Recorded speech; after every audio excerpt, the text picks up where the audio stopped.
இன்னைக்கு நம்ம இதில் வீர சிந்தாமணிலேருந்து இந்த ஜைன புலவர்கள் பாடின பாடல்களில் 2 பாட்டை பாடுவோம். 2 இருக்குது, 2 பாட்டும் பாடியிருக்காங்க அவங்க.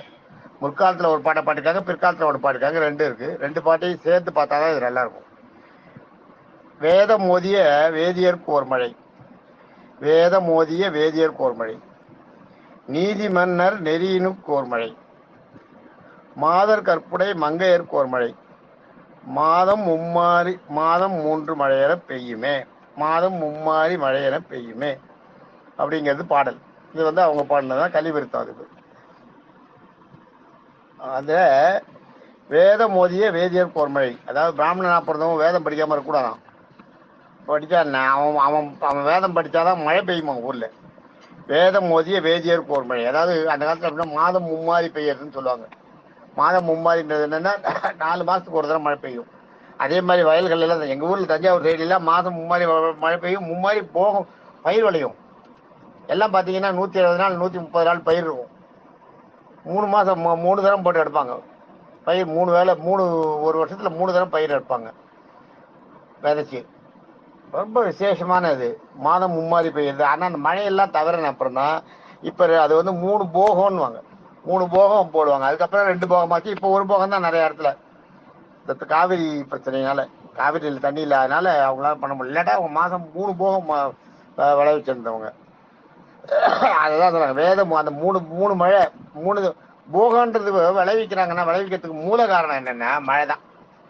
மழை பெஞ்சாதான், மழை இல்லாத எதுவுமே பண்ண முடியாது. மழை இருந்தால் தான் எதையும் பண்ணுவோம், மழை இல்லாத எதுவுமே பண்ண முடியாது. மழை பெஞ்சாதான் விளைச்சல். விவசாயன்றதுக்கே அதுதான். இங்கே அந்த 3 வருஷத்தில் 3 மழை பெஞ்சுதான்.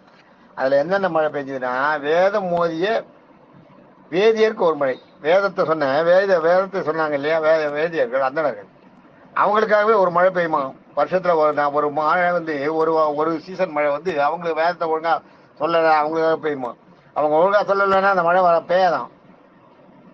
அடுத்தது நீதி மன்னர் நெறியினுக்கு ஒரு மழை. அதே மாதிரி அரசாட்சி ராஜா இருந்தார் இல்லையா, அந்த ராஜாக்கள் வந்து எந்த காலத்தை கூட நீதியை தவறக்கூடாதான். தன் குடும்பமாகவே இருந்தால் கூட சரி, தப்பு பண்ணிட்டா தப்பு தான், கொண்டு அங்கே நிறுத்தி அதுக்கான நீதியை சொல்லி அந்த நீதிக்கான தண்டனையை வாங்கி கொடுத்து தான் போகணும். வீதி விளக்குன்னு திருவாரூரில் இன்றைக்கே நம்ம மனுநீதி சோழனோட கதை படிக்கிறோம் இல்லையா. வீதி விளக்குன்ற பையன் திருவாரூர் தேர். இன்னைக்கு திருவாரூர் தேர் வந்து திருவாரூருக்கு தேர் விசேஷம்னா காரணம் அதுதான். மனுநீதி சோழன் ஆண்ட இடம் திருவாரூர் தலைநகரம். மனுநீதி சோழன் அரண்மனை வாசல்ல அரண்மனைன்றது இப்போ திருவாரூர் அதான் தியாகேஸ்வரர் கோயில் தான் அரண்மனை. அரண்மனை வாசலில் பெரிய ஆராய்ச்சி மணி இருக்கும்.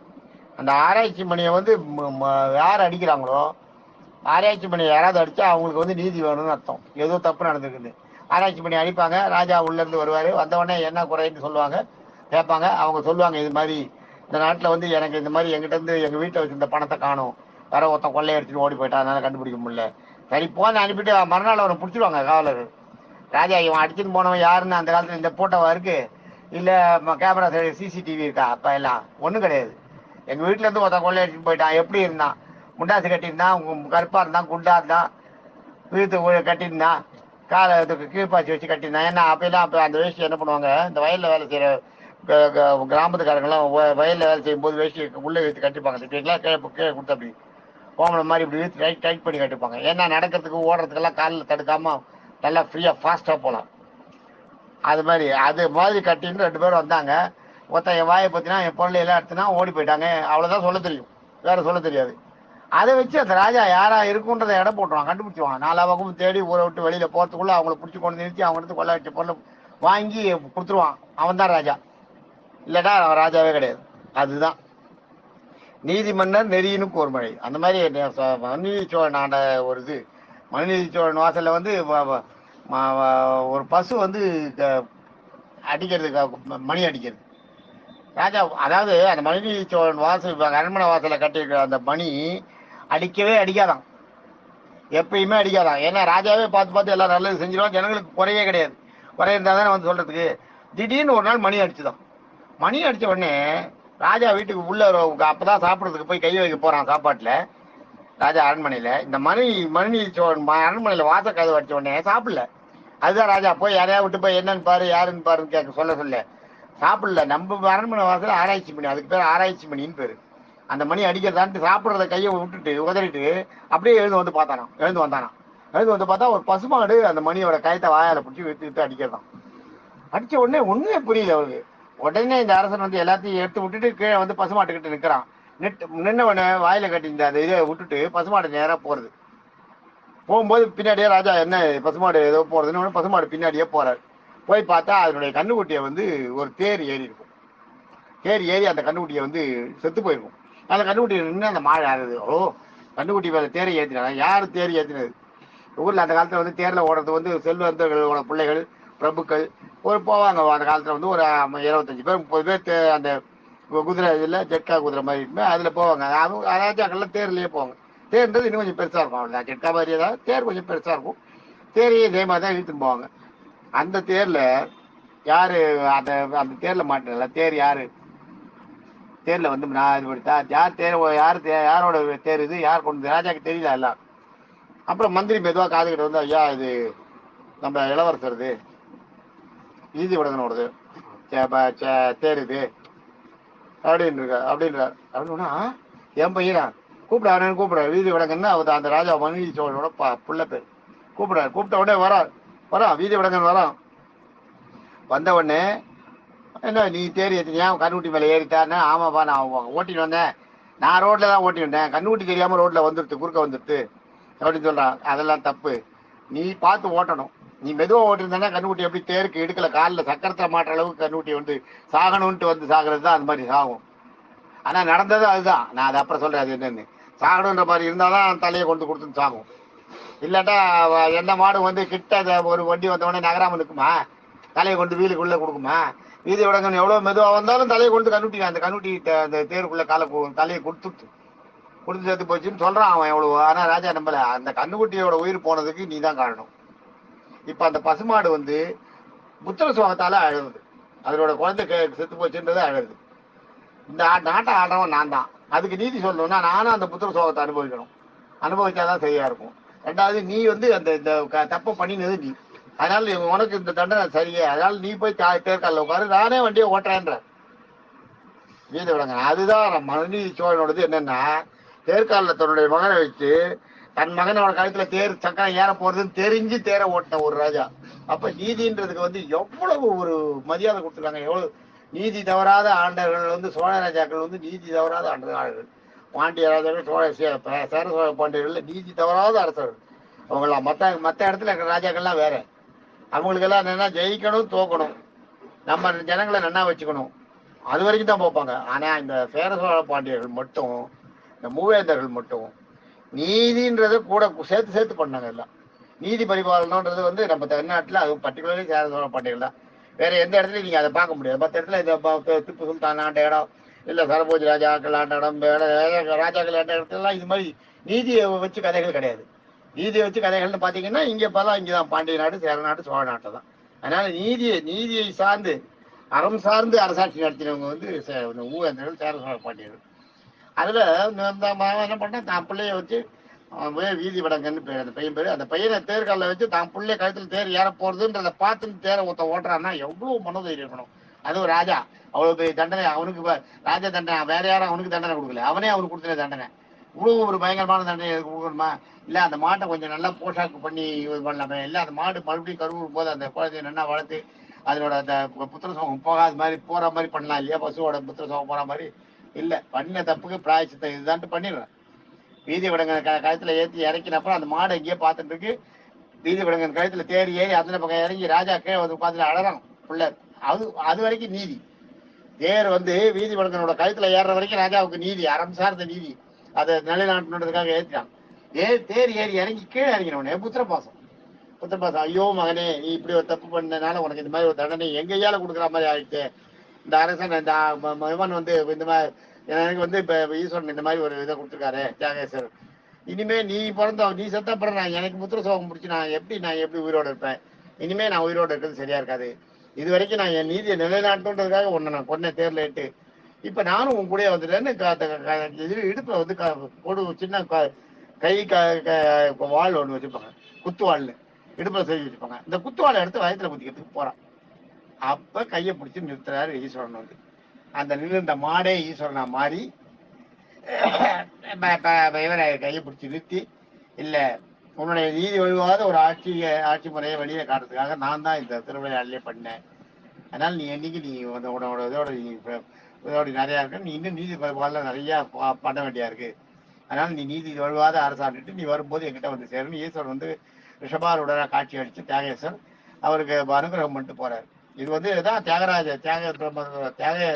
திருவாரூர் கதை. இதுதான் திருவாரூர் கோவில். ஆக்சுவலா அப்பெல்லாம் அப்படின்னா கோவிலும் அரண்மனையும் வேற வேறையா இருக்காது. கோவில் அரண்மனைலாம் ஒன்னா தான் இருக்கும். கோயிலுக்குள்ள அரண்மனையில இருந்தே ராஜா கோயிலுக்கு போயிடுற மாதிரி தான் இருக்கும். அரண்மனை வாசல் எல்லாம் வந்து கோயிலை சுத்தி சுத்தி தான் இருக்கும். கோயிலும் அரண்மனை வாசலும் ஒன்னா தான் இருக்கும். தாண்டி போற மாதிரி கிளாஸ் போடுற மாதிரி ராஜா இருக்கிற இடத்துல கோவில் நிறைய கட்டி வச்சிருப்பாரு உள்ள. அதுக்கப்புறம் பிற்காலத்தில் இந்த ராஜகோபுரத்தோட மீதி இடத்தையெல்லாம் இவங்க வந்து வெறுமருந்து மாடு தேடி கட்டுத்தறி அந்த இடத்துல சன்னதிகளை உருவாக்கி கோவிலை வந்து பெருசா வளர்த்துட்டாங்க. ஆரம்ப காலங்களில் வந்து கோவிலில் வந்து ஈஸ்வரனும் பார்வதியும் மட்டும்தான் 2 சன்னதி இருக்கும். மீதி இடம்லாம் காலியாக தான் இருக்கும். அவ்வளோ பெரிய இடத்துல அதில் சுவர் கட்டி வச்ச இடத்துல மீதி இடம்லாம் காலியாக தான் இருக்கும். அந்த இடத்துல எல்லாம் அரண்மனை ராஜாவோட இவங்க இருக்கிறது, அந்த மந்திரி சபை நடக்கிறது, அதெல்லாம் இருக்கும் அந்த மாதிரி இடங்கள்ல. அதெல்லாம் பிற்காலத்தில் மட்டும் ராஜாக்களோட இதுவே ஒழிஞ்ச அப்புறம் அந்த இடம் வெறுமை கிடைத்தது இல்லையா, அந்த இடத்தையெல்லாம் ஒவ்வொரு சன்னதியை உருவாக்கி அவ்வளோ பெரிய இடத்து இல்லாட்டா அதை யாராவது தான் எடுத்துப்பாங்க, அது மாதிரிலாம் வந்துடக்கூடாதுன்றதுக்காக அதெல்லாம் உருவாக்கி வச்சாங்க. பெரும்பாலான இடங்கள்ல ராஜாக்களோட ஆளுமை ஆட்சி செய்கிற இடம் பார்த்தீங்கன்னா கோவிலை ஒட்டி இருக்கும், கோவிலுக்குள்ள இருக்கும், கோவில் சார்ந்த இடங்கள்ல தான் இருக்கும். அதுதான் இது இந்த இடத்துல நடந்தது என்னன்னா, அதுதான் நீதி மன்னருக்கு நீதி மன்னர் நெறியின் கோர் மழை. அதுக்கு ஒரு மழை பெய்யுமா, அந்த மாதிரி நீதி ஒழிவாத மன்னர் அரசாட்சி பிறந்தாருன்னா அதுக்காக ஒரு மழை பெய்யுமா. அதுதான் நீதி மன்னர் நெறியினும் கோர் மழை. மாதர் கற்புடை மங்கையர்கோர் மழை. கற்புடைய மாதர்கள். கற்புன்றது என்னன்னா, இந்த இடத்துல உங்களுக்கு முக்கியமா கற்புன்றதுல வந்து எப்போ ஒரு ஜீவன் வந்து கற்பை இழக்கிறதுன்னா, ஒரு மகள், ஒரு பெண்ணும் சரி ஆணும் சரி, தன்னுடைய ஒரு ஆண் வந்து ஒரு பெண்ணை பார்த்து ஐயோ எவ்வளோ அழகா இருக்கான்னு நினைச்சுட்டாலே அவனோட கற்பு போயிட்டான். அதே மாதிரி ஒரு பெண் வந்து ஒரு ஆணை பார்த்து எவ்வளோ அழகா இருக்கான் அப்படின்னு மனசுல நினைச்சுட்டா போருமா, கற்பு போயிடுமா. அதான் இனி இன்னொரு மாதிரியே சிந்தையாலும் தூயிட்டேன்னு ராமர் சொன்னது. சிந்தையாலும் தொடன்னு. சிந்தையாலும் தொடுதல்ன்றது வேற. நீங்க நிஜமா தொடுறது வேற, நினைக்கிறது கல்யாணம் பண்ணிக்கிறது அதெல்லாம் வேற. ரெண்டாவது சிந்தையாலும் தீட்டு, சிந்தையாலும் தொடக்கூடாது. அதுதான் கற்புன்றது. அதுதான் கற்புன்றது 2 பேருக்கும் போது, ஆண்களுக்கும் போது, பெண்ணுக்கும் போது. அந்த காலத்துல அது மாதிரி இருந்திருக்காங்க. அதைத்தான் சொல்றாங்க, மாதர் கற்புடைய மங்கையர்கோர் மழை. அந்த மாதிரி கற்போட பெண்கள் இருந்தாங்களே, பெண்களை மட்டும் எதுக்கு இதுல சொல்லியிருக்காங்கன்னா, ஆண்களோட கற்புக்கு வந்து பங்கம் நேரும்போது ஆண்கள் வந்து சண்டை போட்டு வெளியே வர்றது வீரம் அவங்ககிட்ட இருக்கு. ஆனா பெண்களுடைய கற்புக்கு பங்கம் ஏற்படும் போது அவளால் தப்பிச்சு வர்றதுக்கு வழி இல்லை, மாட்டிக்கிறா. 4 செவத்துக்குள்ள மாட்டிட்ட ஒரு இது மாதிரி மாட்டிட்டு வேற வழியே கிடையாது. அவளை கற்பை வந்து பலவந்தம் பண்ணி கெடுத்துறாங்க இல்லையா. ஆண் அது மாதிரி பண்ண முடியாது. ஆண் வந்து வீரத்தோட சண்டை போடுவான். பெண்களுக்குள்ளேயும் வீரம் இருக்கு. ஆனா அவங்க வந்து ஆஞ்சநேயர் மாதிரி, அவங்களோட வீரம் அவங்களுக்கு தெரியாது. அவங்களோட வீரத்தை அவங்க காட்டாத, நம்ம பெண்ணு நம்ம இவங்ககிட்ட மாட்டோம்னா அவ்வளவுதான் பயப்படுறாங்க பார்த்தீங்கன்னா. அதுதான் அவங்களோட வீரம் அவங்களுக்கு தெரிஞ்சதுன்னா அவங்க எங்கேயோ இருப்பாங்க. அதுதான் இங்க சொல்றாரு, மாதர் கற்புடை மங்கையர் கோர்மழை. அந்த மாதிரி கற்புடைய மங்கையர்கள் இருக்கிறாங்க இல்லையா, அவங்களுக்காக ஒரு மழை. என ஒரு மழை மாதம் மும்மாறி மழை என பெய்யுமே. அந்த காலத்துல வருஷம் மாசத்துக்கு 3 தரம் மழை பெய்யும். அது மாதிரி மாசத்துக்கு 3 தரம் மழை பெய்யுமா. வருஷத்துல மழை பெய்யாத இதே கிடையாது. எல்லா மாசமும் மழை பெய்யும். மாசத்துக்கு 3 தரம் பெய்யுமா. அந்த மாதிரி பெய்யுமே அப்படின்னு ஒரு இது வந்து என்னன்னா, அதே மாதிரி